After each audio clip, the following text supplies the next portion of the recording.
بیوی کے لیے بھی کچھ احکامات ہیں، بیوی کی بھی کچھ ذمہ داریاں ہیں جو اسے شوہر کے حق میں پوری کرنا ہے۔ پہلی ذمہ داری یہ کہ بیوی خوشی کے ساتھ شوہر کی اطاعت کرے۔ قرآن پاک میں نیک عورتوں کی صفت یہ بتائی گئی ہے، فالصالحات قانتات، نیک عورتیں فرما بردار ہوتی ہیں، ایک طرف اللہ کی اطاعت گزار اور دوسری طرف شوہر کی اطاعت گزار۔ شوہر کی اطاعت کے بارے میں ایک حدیث میں آتا ہے، آپ صلی اللہ علیہ وسلم نے فرمایا، دو قسم کے لوگ ایسے ہیں کہ جن کی نمازیں ان کے سروں سے اوپر نہیں جاتی، ایک وہ غلام جو اپنے آقا سے بھاگ جائے جب تک کہ واپس نہ آئے، اور دوسرے وہ بیوی جو اپنے شوہر کی نافرمانی کرے جب تک کہ نافرمانی سے باز نہ آ جائے۔ یہاں تک حکم ہے کہ بیوی شوہر کے معاملے میں کسی دوسرے کی بات نہ مانے، یعنی شادی کے بعد ایک عورت جب شوہر کے گھر چلی جاتی ہے تو پھر شوہر کا حق سب سے بڑا ہو جاتا ہے۔ بعض اوقات ہمارے معاشرے میں ایک طرف شوہر کچھ کہتا ہے، دوسری طرف والدین کچھ کہتے ہیں، تیسری طرف کسی اور کا مشورہ کچھ ہوتا ہے، عورت بیچاری بیچ میں پھنس جاتی۔ ایسے موقع پر عورت کے لیے کیا لازم ہے، اس کی پرائرٹی کیا ہوگی کہ وہ اپنے شوہر کی بات مانے۔ عورت کی دوسری بڑی ذمہ داری اپنی آبرو اور عزت و عصمت کی حفاظت ہے۔ عورت کوئی ایسا کام نہ کرے جس سے اس کی عفت و عصمت پر کچھ حرف پائے۔ ازدواجی زندگی کی خوشی کا راز باہم ایک دوسرے پر اعتماد ہے۔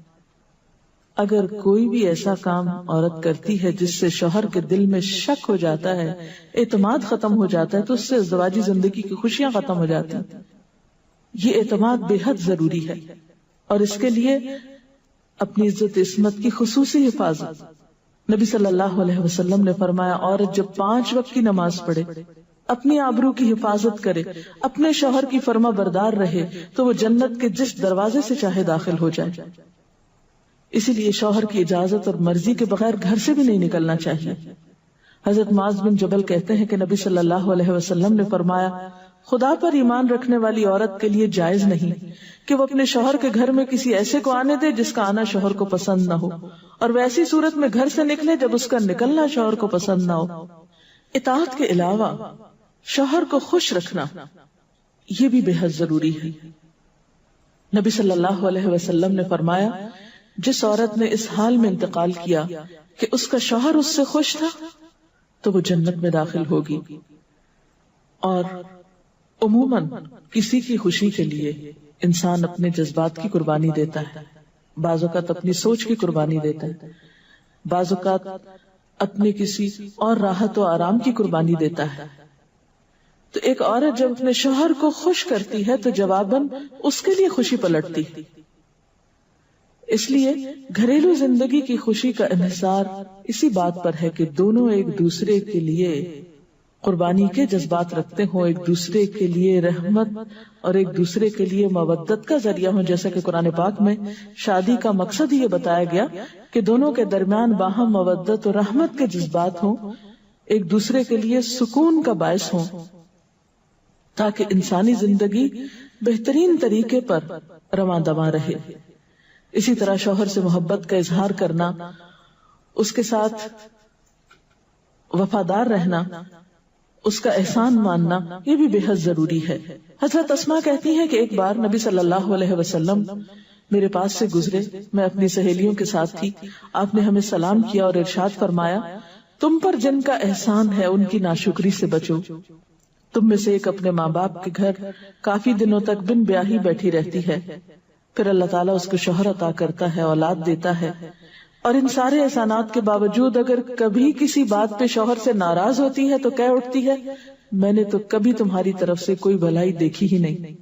یہ جملہ ناشکری کا جملہ ہے جو عورت کو نہیں بولنا چاہیے۔ قیامت کے دن اللہ تعالیٰ اس عورت کی طرف نظر رحمت اٹھا کر نہیں دیکھے گا جو شوہر کی ناشکری ہوگی۔ اور آخری بات یہ کہ عورت کے اوپر لازم ہے کہ وہ اپنے گھر بار، مال و اسباب اور اپنی ذمہ داریوں میں شوہر کی مددگار رہے، شوہر کی وفادار رہے۔ آپ صلی اللہ علیہ وسلم نے فرمایا، قریش کی عورتیں کتنی اچھی عورتیں ہیں جو بچوں پہ بہت مہربان اور شوہر کے گھر بار کی حفاظت کرنے والی ہیں۔ آپ صلی اللہ علیہ وسلم نے ایک اچھی عورت کی خوبیاں بیان کرتے ہوئے فرمایا، مومن کے لیے خوف خدا کے بعد سب سے مفید اور باعث خیر نعمت نیک بیوی ہے۔ نیک بیوی کون سی؟ اس کی کیا تعریف ہے کہ جب شوہر کوئی کام کہے تو خوشی سے کر دے، جب اس پہ نگاہ ڈالے تو اس کو خوش کر دے، اور جب اس کے بھروسے پہ قسم کھا بیٹھے تو قسم پوری کر دے، اور جب کہیں چلا جائے تو اس کے پیچھے اپنی عزت و آبرو کی حفاظت کرے، اور شوہر کے مال اور اسباب میں اس کی خیر خواہ رہے، اس کو ضائع نہ کرے۔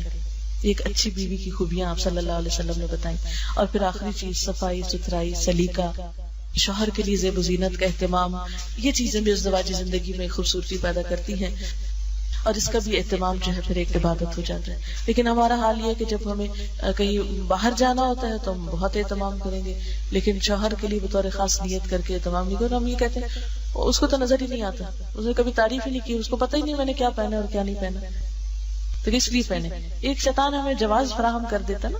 حالانکہ ہر کوئی ڈسکرپٹیو نہیں ہوتا، جس طرح بعض اوقات ہم خواتین بہت ڈسکرپٹیو ہوتی ہیں، اس نے یہ پہنا، اس کا یہ اینگل تھا، یہ ایسا تھا ویسا تھا۔ شوہروں مردوں کی اس طرح کی نظر نہیں ہوتی، پھر ہم ان سے وہ ایکسپیکٹ کرتے ہیں جو ہم خود کر رہے ہوتے ہیں یا خود چاہتے ہیں، وہ اس میں پورے نہیں اترتے تو ہمارے اسٹینڈرڈ سے گر جاتے ہیں۔ تو اس سے یہ ہے کہ ان کی اور بھلائیاں یاد رکھ کے اگر اس طرح کی کوئی کمی کوتاہی ہو جائے تو اسے اگنور کر دینا چاہیے، اور ان کے لیے بھی بطور خاص اہتمام کرنا چاہیے۔ اور دیکھیے کہ مثلاً اس جگہ پر ہم بیٹھے ہوئے ہیں، اس جگہ کو خوشگوار بہت سی چیزوں نے ملا کے بنایا، سب لوگوں کا اکٹھا ہونا ایک خوشی کا باعث ہے، یہ پھول رکھے ہوئے، یہ روشنی ہے۔ اب ہم ایک ایک چیز گن تو نہیں سکتے، لیکن اوور آل ہر چیز کا اپنا ایک ایفیکٹ ہے، اور ہر چیز کا اپنا ایک اثر ہے۔ تو اسی طرح شوہر اور بیوی کے تعلقات میں بہت ساری چیزیں ایسی ہوتی جو ہم کو نظر نہیں آ رہی ہوتی، جو سامنے اس کا اثر نہیں ہوتا مگر وہ بیک گراؤنڈ پہ ہوتی ہیں، مگر ہم ان کو کبھی بھی نہیں سامنے لاتے اور کبھی بھی ان کا ذکر نہیں کرتے۔ تو ہمیں ان معاملات میں تھوڑی کوشش کر کے کچھ احسانات کا کبھی زبان سے اگر بول دیں گے تو اس سے کچھ کمی نہیں ہوتی، لیکن دوسرے کا دل جیتا جاتا ہے، اور دوسرے کا دل خوش کرنا تو بہت بڑی عبادت ہے، اور اس کا آغاز اگر گھر سے ہو تو اور اچھا ہے، کیونکہ گھر والوں کو خوشیاں دینے سے خود خوشیاں اپنے آپ پہ پلٹتی، دے کر زیادہ ملتی ہیں، لیتے وہی ہیں جو دینا جانتے ہیں۔